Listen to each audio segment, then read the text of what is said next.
Today, the Board of Supervisors took forward an item from Right-Hand Auburn that discussed a proposal for expanding the shelter.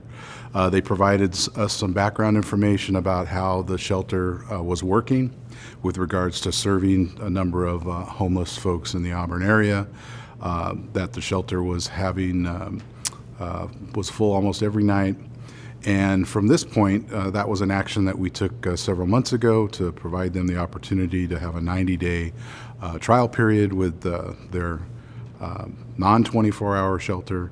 Now they brought forward a proposal that had a component of possibly going to a 24/7 model, which was in sync with what Dr. Marbett had recommended in his study on Auburn and Placer County's homelessness that was presented to the board several months ago. So what the board action that occurred today was that we went ahead and approved up to 75 folks for the shelter, which is an increase of 25 beds or 25 persons, with the option to go more than 75 if staff, in reviewing not only the proposed renovations or the proposed tenant improvements to the current shelter facility and the budget, after that analysis, they can come back and let us know what, if any, recommended supplement to the funding for the shelter that could be recommended to the Board of Supervisors. So we approved the 24/7, upping the number, and we have a financial piece that's going to come back to the board that's going to provide recommendations of what the proper tenant improvements are going to be, what the conditions of serving the homeless through HHS or volunteers, as well as what would be a recommended financial contribution to assist the shelter moving forward. It's always been my understanding and my position that this was a temporary situation at the campus because of the nature of where it was located, because we have employees in the area, because there's a lot of different services around the government campus.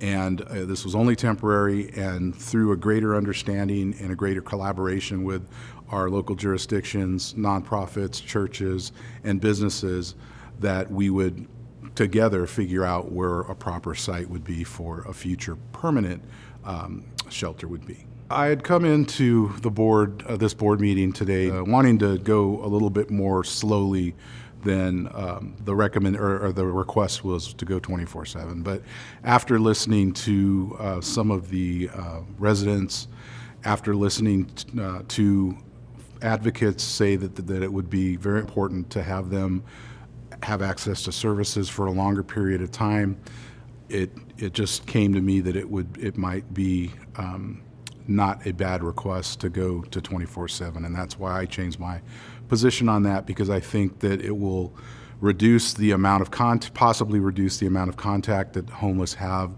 with the population that lives nearby if they have a place to go 24/7, and at the same time they can have a higher concentration in engaging those services that they need.